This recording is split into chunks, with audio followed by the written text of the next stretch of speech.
I mentioned this yesterday. A crystal shop has opened in the city where I live. Not just any crystal shop. It openly advertises itself as a metaphysical, spiritual shop. If you go to the shop's Facebook page, and I don't want them to be harassed, so I'm not going to give out the details to them, but you can find that there are lessons in magic and witchcraft. Not magic as in pick your favorite magician on stage who makes stuff disappear, sleight of hand stuff. No, like actual conjuring spells magic and witchcraft. And you can buy crystals that give you energy and crystals that save energy and crystals that give you calm, and you can get incense to burn to ward off the spirits or conjure the spirits. You can do all of this stuff at this shop. My children go to a Christian school. It's a very Christian school. It's a classical education Christian school where we, the parents, had to be interviewed on our faith before they would allow our children to go there. My daughter commented last month that there was a full moon, and one of the girls in the class at a Christian school, a girl who goes to church, said she had forgotten to charge her crystals. I guess to capture the moonlight.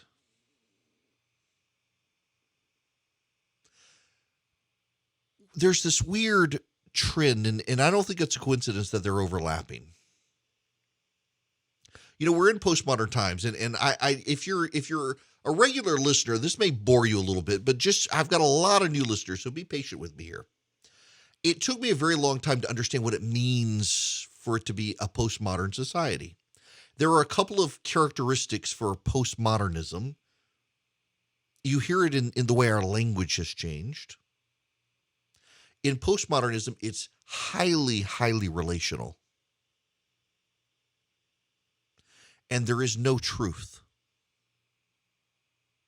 Christianity is actually incompatible with postmodernism. Now, why is that? Well, if there is no truth,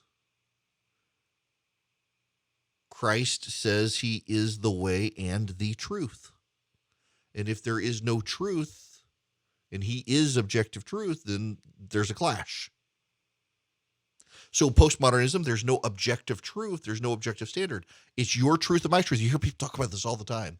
That's your truth. Well, your truth may be a load of crap when it comes to actually being true. But you have your truth and I have my truth. And it's all emotional. It's feel.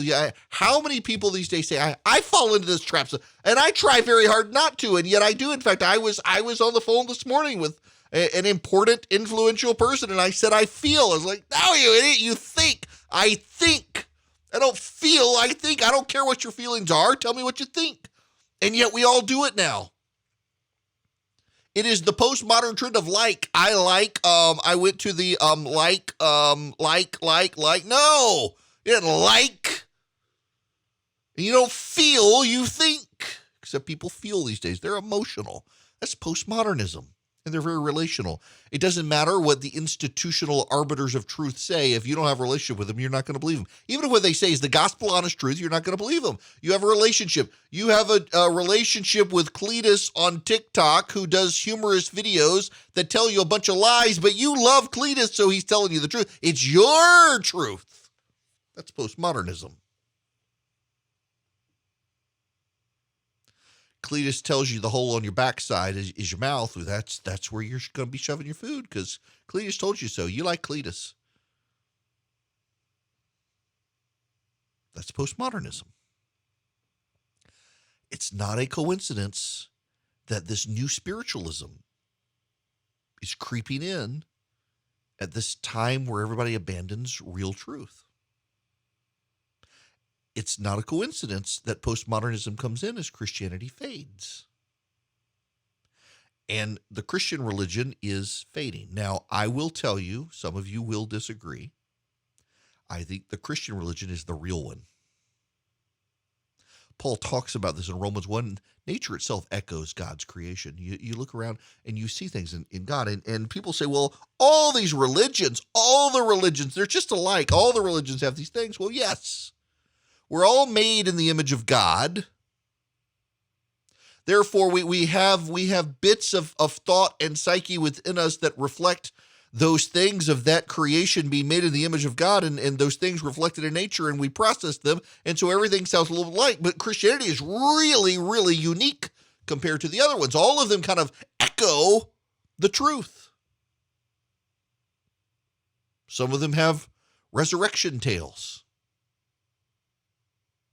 They all have creation mythologies. You know, the thing that actually just blows my mind, Genesis 1.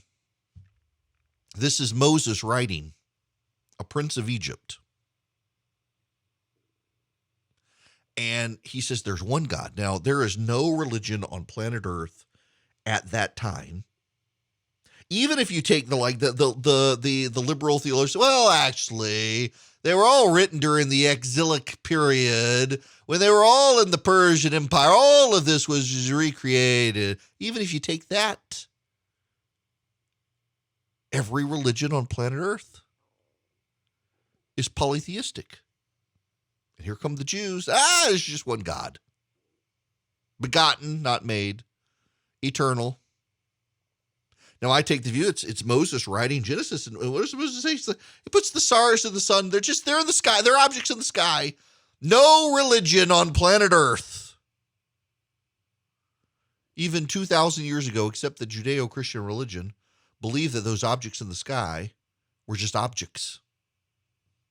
They were gods and demigods and remembrances of the gods. And here comes this religion says, nope, actually, they're just objects in the sky. God created them. It's just completely different. It's for all the religions are supposedly the same. It's like C.S. Lewis walking into the group at Oxford, and they're arguing over the religions, and you've got the Buddhist there, you've got the Muslim there, you've got the Jew there, and they've all largely concluded that all the religions are echoes of the same, and there are multiple paths to eternity. And Lewis comes in and says, Lewis, what do you think? He says, actually, no. There's this one religion, Christianity, has a concept of grace. No other religion has this concept. Every religion has a concept of mercy. Christianity has this concept of grace. Mercy is, I spare you from what you deserve. Every religion has that concept. I mean, that is one of the hearts of Islam is God will spare you from what you deserve. Here comes Christianity. Here comes Judaism, Christianity. It says, actually, you know what? God's going to give you what you don't deserve. It's a very unique concept. Every religion has a concept of the golden rule, but it's always phrased as don't do to people what you don't want them to do to you. Here comes this one that says actually do to people what you want them to do to you, and do it even if they don't reciprocate. It's again, it's so different from everything else out there. But as we enter into this postmodern age, those sorts of values, they fade. Now, ironically, the Christian religion is the most compatible with science. And what's so fascinating is that as Christianity fades in North America, paganism, it's making a comeback. The old gods are coming back in.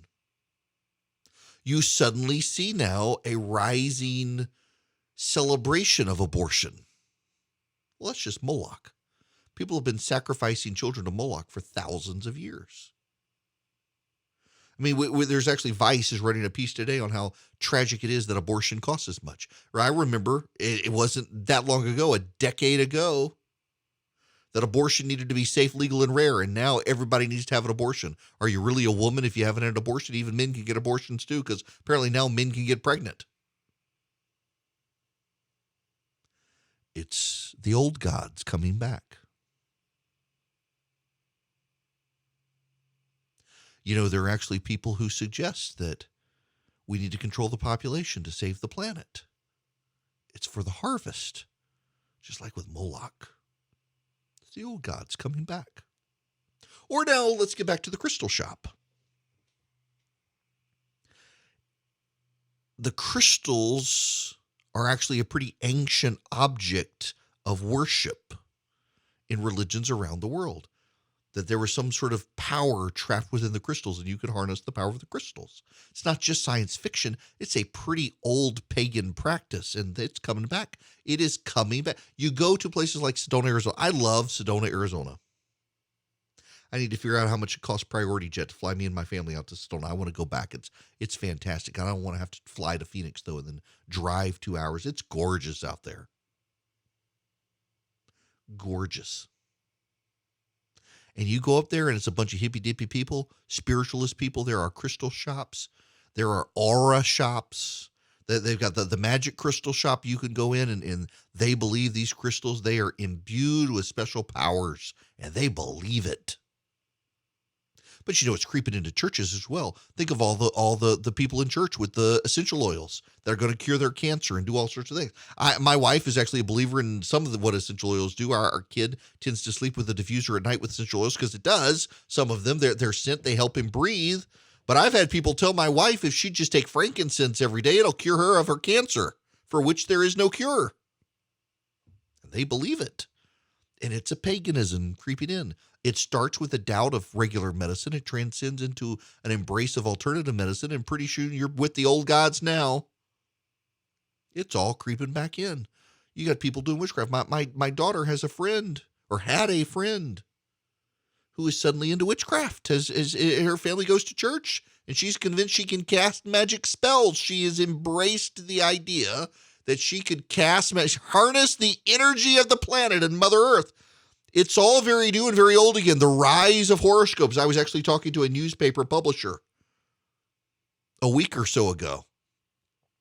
Said, well, of all the things that are happening in the industry, what's one of the ones surprising you? Surprise, horoscopes are on the rise again. People are interested in what the stars are telling them about the future. All of this stuff creeps back in as real religion fades, because you know what? There's no such thing as an atheist. Now, I know some of you are listening. I'm an atheist. I don't believe. No, you may be an anti-theist, but you're not an atheist. We all worship something. We're created in the image of God. We are designed for worship. We all worship something. Something is out there wanting your worship. Our minds are perpetual factories of idols, John Calvin said, and we all have all of us have our idols. We're all idol worshipers. Some worship more idols than others. Where you put your money, Tim Keller said, that's probably what you're worshiping. And you could say, well, I don't put my money on anything except my bills. Well, then you're probably worshiping yourself, but you're worshiping something. There ain't no thing as an atheist. I'm fascinated by it. I only share because I'm fascinated. It's a Friday afternoon, and I've been thinking about this all week. I'm just fascinated how the old gods are working their way back in. And you know what? We're actually going to be all worse for them. For all the hell that Christopher Columbus gets for being a savage butcher, he spared a lot of lives, because the Aztecs with their gods, the old gods, the Aztec gods, they were far more savage than anything Christopher Columbus ever did. The old gods are savage. Jesus came and offered you grace. Moloch came and said, put your kid on the altar and kill it. That's what's coming in our society. We see it creeping in. We all know there's something deeply wrong with our society right now. We all know. I mean, you've got the situation, as I mentioned, my wife is on a Patriot Guard ride for a police officer who was gunned down, 26 years old, and murdered. What did he do? He arrested someone, and that person's friend decided the police officer needed to die. We see the protests out there now. We see, even your friends, your church-going Christian friends just seem somewhat off-kilter these days. Nobody believes anything. Everybody believes lies. They all get online. They find people who tell them what they want to believe, not things that are true. Nobody believes the truth. The clout of institutions have faded. The truth of institutions have faded. The credibility of institutions have faded. Oftentimes, deservedly so. Sometimes not so much, but a willful, sustained campaign to undermine them in a postmodern era where there is no such thing as truth. And suddenly we're seeing the old gods creep back in. And you know what? The old gods, they're all about human sacrifice and lies and betrayal and no grace whatsoever. That's the world we're headed to, and you can see it. Y'all have all wondered, what is it going on? Is it spiritual? Is it physical? Is it something? I can tell you what it is. You may not want to believe it. You may not believe it. It may not be your thing, but I'll tell you from my perspective, it's the old gods creeping back in.